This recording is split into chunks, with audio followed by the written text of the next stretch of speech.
चढ़ी आसीबे दुई भाई सत हेबो मालिका जाई फूल मालिका। हरे हे ओम। बोलिए महापुरुष अच्युतानंद जी की।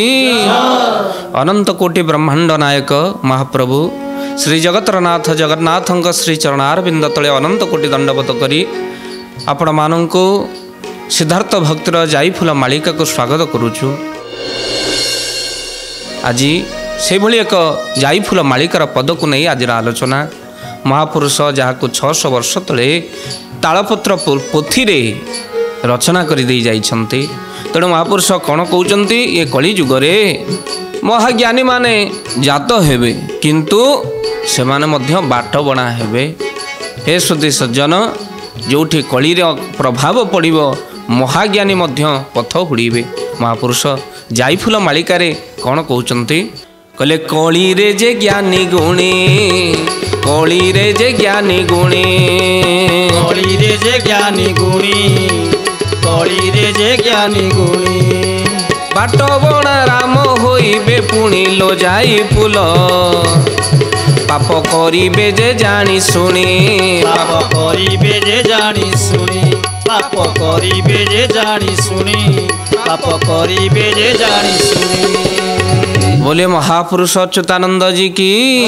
महापुरुष अच्युत बोले बाबू रे ये कली जुग रे महाज्ञानी माने जात हेबे सत ज्ञानर अहंकार प्रबल मोठू जानिला वाला कई नाहंती बहुत लोग कहिबे। हे सुधी सज्जन किंतु से माने मध्य ए कलीर प्रभाव रे बाटबणा होई जिवे पथ उड़ीबे जानी सुनी के पाप करिवे। आउ महापुरुष ए कथा को लिखिचंती कहीं ये कली जुगर प्रभाव एमती पड़ो कहीं से माने जानी शुणी पाप करेंगे एत बड़ ज्ञानी गुणी ना ये कली जुगर एमती प्रभाव मनीष विवश हो। हे सुधी सज्जन किंतु भक्त उपर जेते दया ज्ञानी पाइबे कहीं था भक्त मानू प्रभु किंतु रक्षा करे।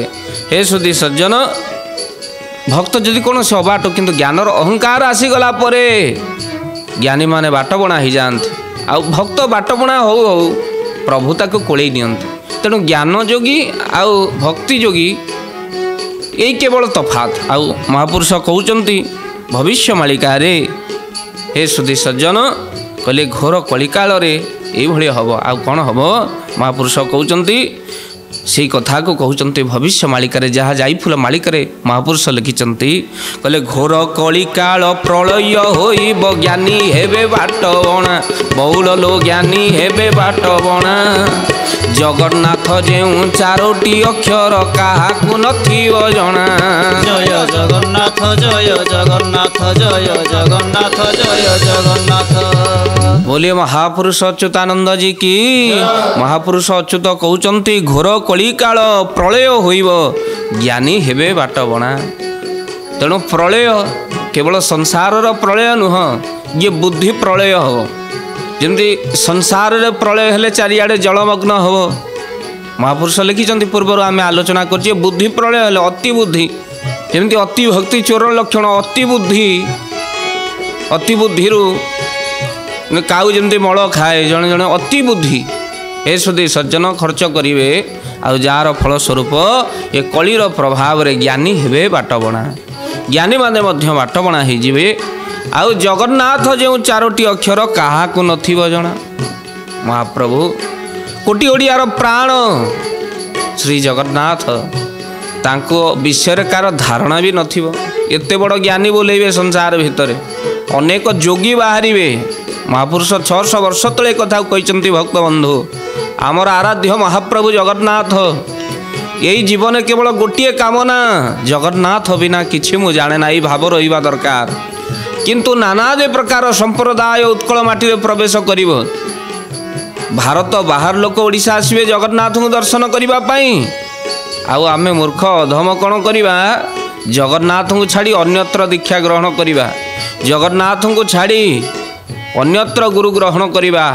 तोहर गुरु से मोहर गुरु सभी गुरु परा कल्पतरु आमे तांको छाड़ी नानादि प्रकार दिय देवता को पूजा करवा।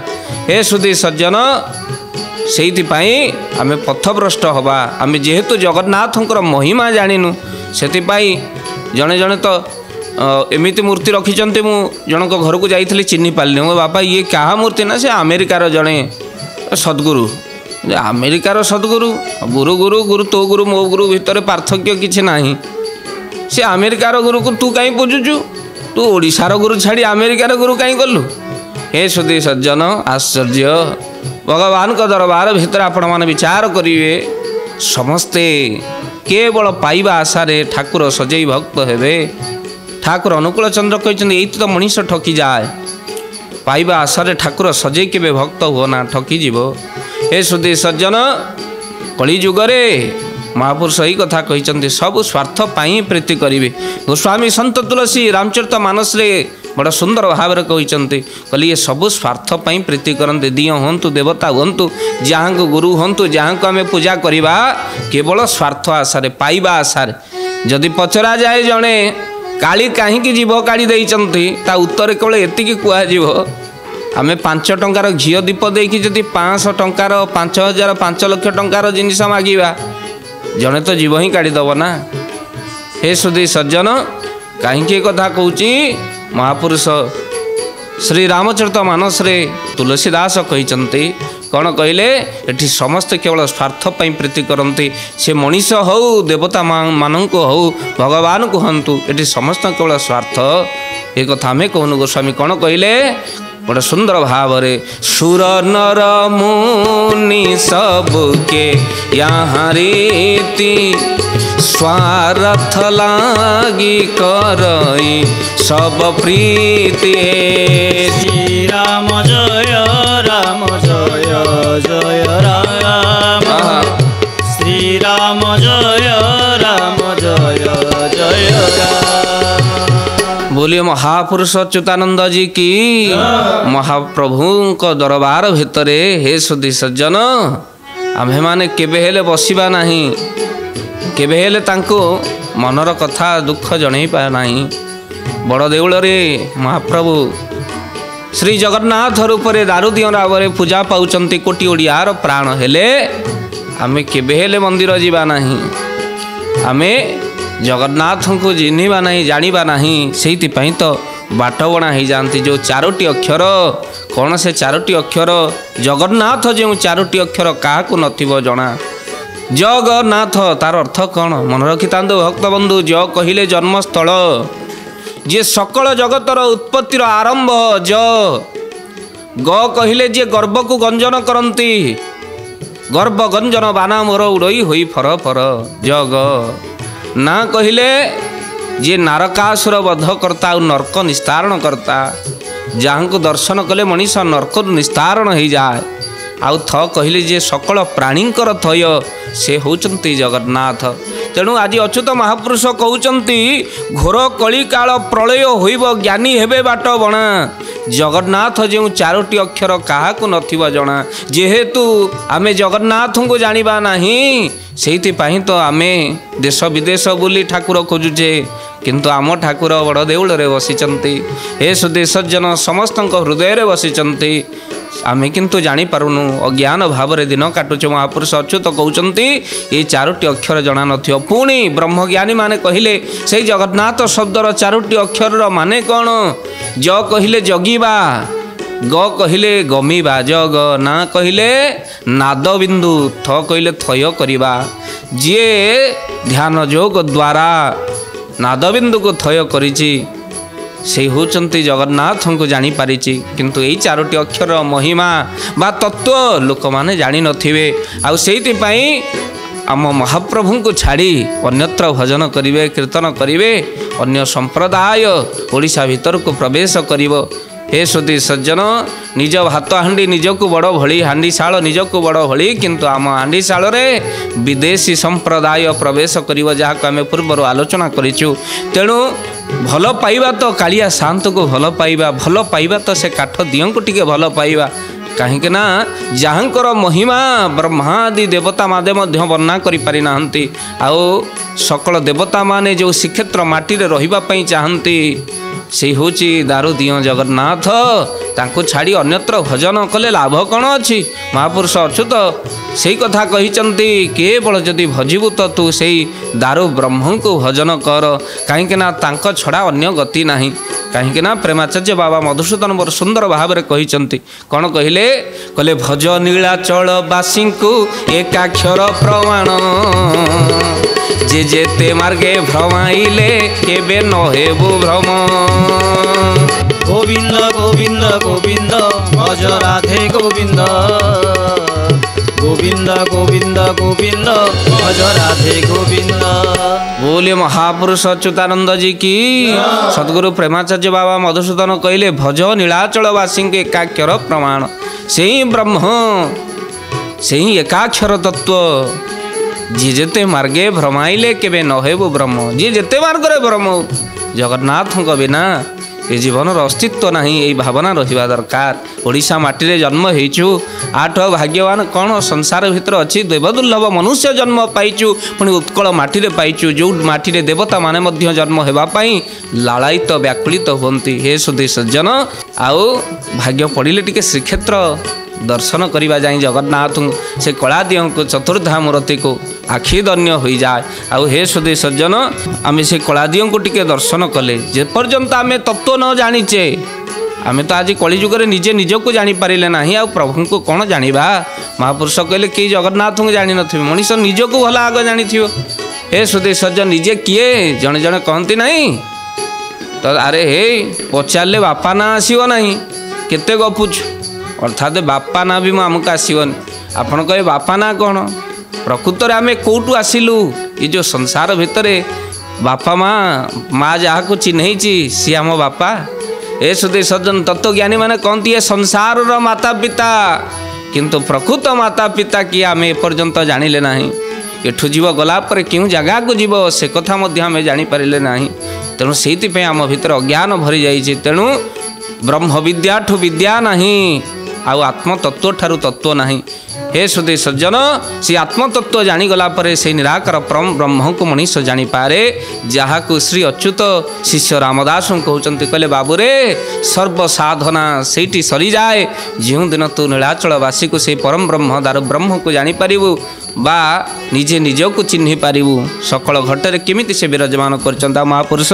कौन कहते बड़ सुंदर भाव हे सुधी सज्जन महापुरुष कहते कहले आपे आपना को उद्धार करिले सुधार मेटी बजही बौल लो सुधार मेटी बजही अभाव स्वभाव पूर्ण होई जीव दुखटी रहिब नाही जय जगन्नाथ जय जगन्नाथ जय जगन्नाथ जय जगन्नाथ। बोलिए महापुरुष अच्युतानंद जी की कहले आपे आपना को चिन्हिले तुटी जाए अड़ुआ जो दिन निजे निज को आम चिन्ह जा अड़ुआ तुटी जीव हे सुधी सज्जन ए पर्यंत आम निजे निज को चिन्ह पारे ए मनुष्य थरे छाती हाथ दे पचार तो ना सीना 21 दिगला घर लोक मैंने देले परिवार लोक देले तो ता पूर्वर तो ना कौन थिला कौटू आसीचु कौटी को जीवु आउ केते दिन रे लीला खेला भाविचु कौन सब मुंडे कि नौ हे सुधी सज्जन आ मनीष केते लोभग्रस्त जे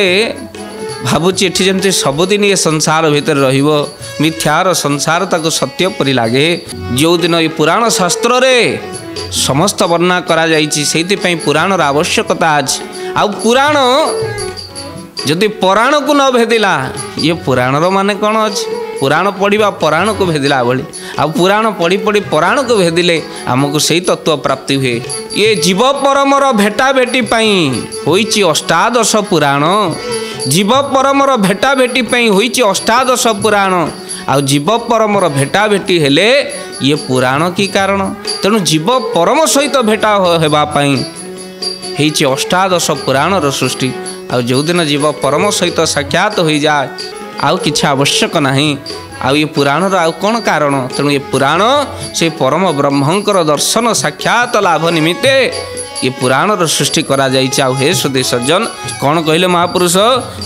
कहले 50 रु जेबे 300 फेड़ब फल रही जेते बौल लो फल रही जेते रहिबा देबाकू लय करिथिले उद्धार हेबु निश्चिंते। जय जगन्नाथ जय जगन्नाथ जय जगन्नाथ जय जगन्नाथ। बोलिए महापुरुष अच्युतानंद जी की। ये कथा गुड़िक भारी आश्चर्य कथा। महापुरुष कौन कहते कहले 50 रु जेबे 300 फेड़ब आउ रहिते केमिति आमर उद्धार हम ये कहले 50 रु 300 आपड़ कहे 50 रु कौन 300 फेड़ी हम सान अंक रु कौन बड़ अंक केबे फेड़ी हुए किंतु महापुरुष ये कहते रहिबा देवाको लय करथिले उद्धार हेबु निश्चिंते। आपण मानकर एठी कौन तत्व कहले 50 रु 300 अर्थात जो ओडिया अक्षर 50 अक्षर रु आपण कौन करेंगे जो 50 वर्ण अक्षर अच्छी ता देहरु आपण 300 माने 3टी 100 अच्छी ता भितर ओडिया अक्षर रे आपण जानिचंती दंतेश तालबेश मूर्धन्यश हे सुधी सज्जन आपण सब जानिचंती अर्थात कहीं आरंभ दंतेश कहले 100 रे सत्य सत्य 3टी 100 तालबेश दंतेश मूर्धन्यश अर्थात 100 रे सत्य 300 फेड़े आपण माने सत्य रे चलिए।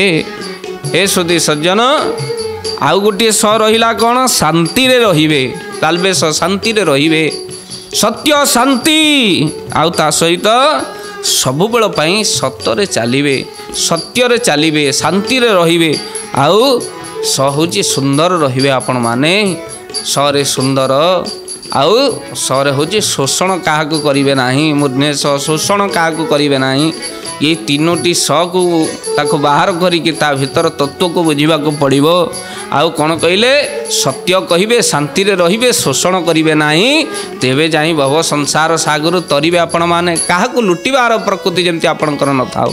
ए सुधी सज्जन राति पाहिले अन्यर मंगल चिंता आपण करंतु सेजर उठी उठी लोक माने उठी कराग्रे वसती लक्ष्मी कर मध्य सरस्वती कर मूले तु गोविंद प्रभाते कर दर्शन उठु उठु प्रथमे हस्त को आपण माने देखिए हाथ को देखिले आपणकर मंगल हम दिनटी मंगलमय हो जा किंतु एबे आउ हाथ को देखा छाड़ी दे लोक मोबाइल देखा आरंभ कले उठु उठु आग मोबाइल देखिए से तो आपण माने विचार करिवे मनुष्यर गति कौन होउछि तार दृष्टि शक्ति नष्ट होउछि श्रवण शक्ति कार नष्ट हो गलानी आउ कार बुद्धि मध्य नष्ट हो गलानी जहाँ महापुरुष अच्युत मालिकार कहउछन्ति पुनश्च आउ तसहित कौन हम ये घोर कलिकाल प्रभाव तांक बुद्धि मध्य कौन हम ना अन्याय मार्ग रे प्रवेश करिवो अनीति करिवे ज्ञानी मान।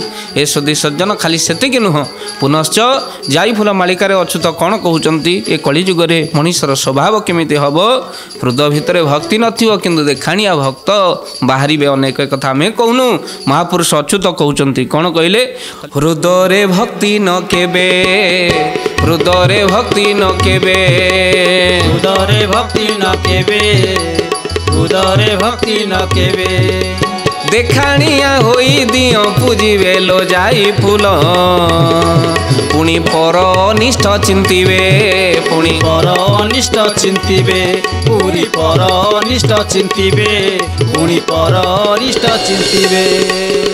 बोलिए महापुरुष अच्युतानंद जी की। महापुरुष कहउचंती हृदय तांकर भक्ति भाव नथिबो आउ देखाणिया हुई से माने कौन करिवे दियो पूजा करिवे उड़ाई फूल आनी ठाकुर को पूजा करिवे देखला बेल को परर अनिष्ट चिंता करिवे। हे सुधी सज्जन शुणिले आपण आश्चर्य हो जिवे गोटे माटी चौरा रे पानी दउछ वृंदावती रे पानी दउछ आउ मंत्र पढ़ुचे जा आपण आश्चर्य हो जिवे कहूँ मरिबुलो मरिबुलो मरिबुलो ये कौन मंत्र ये शुणु शुणु से ता जा को गाली दउछ रात्रे कौन झगड़ा है सकाल चाण कर मु न्याय अच्छी सत्य अच्छी तू मरबू अर्थात परर अनिष्ट चिंता करुच्ची। हे सुधी सज्जन कहीं कथा कहूँ हृदय भक्ति नथिबो किछि भक्ति नहीं हृदय मु यही भाव में परर अनिष्ट चिंता करी आउ अनेक लोक संसार भितर अन्यर अमंगल करने मु ता ना गुआ बसौची सी मरब मु ता ना नड़िया दौची सी मरब जमी ठाकुर आर बोल मानिबा पूरा अच्छा केमिति नड़िया गुआटे बसैले हे सुधी सज्जन ठाकुर कथानुसार परिचालित बिल्कुल सेमती केबे भी किसी घटे ना भक्त बंधु परर अनिष्ट को चिंता करी आपण गुआ नड़िया जेते मुंड पिटले मध्य केबे हब ना कहीं जदि सी न्याय सत्य थी आपड़ जदि ठीक थे आ गुआ नड़िया बसवाक पड़ोनी बरम ठाकुर आपण विचार करेंगे ये दृढ़ विश्वास रखंतु प्रभुंक उपरे हे सुधी सज्जन भगवान का दरबार भितर कहीं कथा पड़ी जो मैंने जाइफुल मालिका देखुंती से माने अंधविश्वास दूरे रुहतु किंतु विश्वास प्रभुंक ऊपर केबे हरांतु नहीं बरम ये भावर विश्वास हे सुधी सज्जन महापुरुष कौन कहले हृदय भक्ति न केबे देखाणिया हुई दियो पूजे हृदय भक्ति नथिबो खाली देखाणिया ही अन्य माने मुंडिया मारिबे देखिए मते कि देखुची कि 5 जण देखुची कि केंदे मुंडिया मारुची नाना प्रकार वस्त्र पिंधे आउ जन जन तो व्रत करेंगे कह तू ये व्रत करूनु कि मु जमा पानी टोके भी ढोके ना हे सुधी सज्जन अति देखाणिया भाव किंतु मन रखिथे अन्यर केमती अनिष्ट हो अन्यर अमंगल हो तेणु दियो पुंजी बेलो जाई फूल पुणी पर अनिष्ट चिंतवे राति पाहिले पर अनिष्ट चिंत जड़े जड़े कहती संसार भितर रही होनी जड़े जड़े पड़ोशी उपर एत व्यस्त धरिकी केमी घर छाड़ीदवा पचे कहीं एते से कटुक्ति वचन कहूँ एत सब बेले राउ राउ हो खंजारे रही होने तेणु बरम अन्यत्र रहिबा शांति रे रहिबा ये पड़ोशी सहित रही हबन कहीं से लोकर एमती स्वभाव थी अनेक देखला बेलू दियो पुस्तक सिंदूर कली मारी प्रबल भाव किंतु भक्ति जे कहीं कौन कि महापुरुष कहते अति देखाणिया भाव तार हे सुधी सज्जन हृदय तार भक्ति नौ देखाणिया भाव हो से दियो पूजिब आउ पुणी पर अनिष्ट चिंतब पर अनिष्ट को केवल चिंता कर महापुरुष कहते तेणु बड़ सुंदर भाव कहले कहले कलिजुगे यही लोक मानकर आविर्भाव हम आ फल धर्मवंत लोक मैंने बड़ अतिष्ठ होइजिबे आ महापुरुष कौन कहते सर्वमत भोले काल कटाइबे होइब भक्ति हानि बौल लो होइब भक्ति हानि धर्म बोली जेउ जोड़ी अक्षर न जानी होइबे ज्ञानी जय जगन्नाथ जय जगन्नाथ जय जगन्नाथ जय जगन्नाथ बोलिए महापुरुष अच्युतानंद जी की महापुरुष कहते सर्वमत भोले काल कटाइबे होइबे भक्ति होइब भक्ति हानि भक्ति नथिबो किंतु धर्म बोली जो जोड़ी अक्षर न जानी होइबे ज्ञानी बहुत ज्ञानी बोलाइबे किंतु धर्म कौन एपर्यंत जानी नथिबे पुत्रर पिता माता को रखी सारा जीवन सेवा करवा यह हूँ पुत्रर धर्म किंतु बापा माँ को अलग कर देथिबे देखला बेलू सिंदूर चंदन मारी बड़ धार्मिक बोलाइबे महापुरुष कहते ये माने धर्म अर्थ कौन जानी नाहंती हे श्रुति सज्जन सबुबले स्त्री को हाथ उठे घरे अशांति सृष्टि करिवे क्रोधरे जीवन बितेबे किंतु देखला बेलू नानादि प्रकार धर्म कथा कहिबे भिकुकटिए जो घरू भिक्षा नहीं से आनंद मनरे जाए ना ताकू की धार्मिक गृह कहुव हे सुधी सज्जन जोठी समस्ते शांति अच्छा आनंद अच्छा आउ जो पुरुष नारी को देखीदेला पर गोटे आत्म विभोर भाव आसूची से हूँ प्रकृत धार्मिक जहाँ को देखीदेले मन आनंद हो जाऊे जाऊ उत्तम लोकटीए से हूँ धार्मिक आउ देखाणिया भाव संसार भितर बहन करी नानादि प्रकार कुकर्म करिवे बोली महापुरुष कहते तेणु तांकर विनाश ही विनाश घटिव महापुरुष कौन कहते कथा को आम्भे माने परवर्ती अध्याय आलोचना करवा जाइफुल मालिकार यार कौन सूचना अच्छी महापुरुष अच्युत किभली भाव में शिष्य रामदास कहते से कथा आम आलोचना करवा हेले समय आपण मान पाखर विदाय नेबार दुईबार नाम संकीर्तन करवा वाणी को विश्राम दबा ओम कृष्ण मधुसूदन वासुदेव जनार्दन ओम कृष्ण मधुसूदन वासुदेव जनार्दन ओम कृष्ण मधुसूदन वासुदेव जनार्दन ओम कृष्ण मधुसूदन वासुदेव जनार्दन ओम कृष्ण मधुसूदन वासुदेव जनार्दन ओम कृष्ण मधुसूदन वासुदेव जनार्दन ओम कृष्ण मधुसूदन वासुदेव जनार्दन ओम कृष्ण मधुसूदन वासुदेव जनार्दन। बोलिए महापुरुष अच्युतानंद जी की।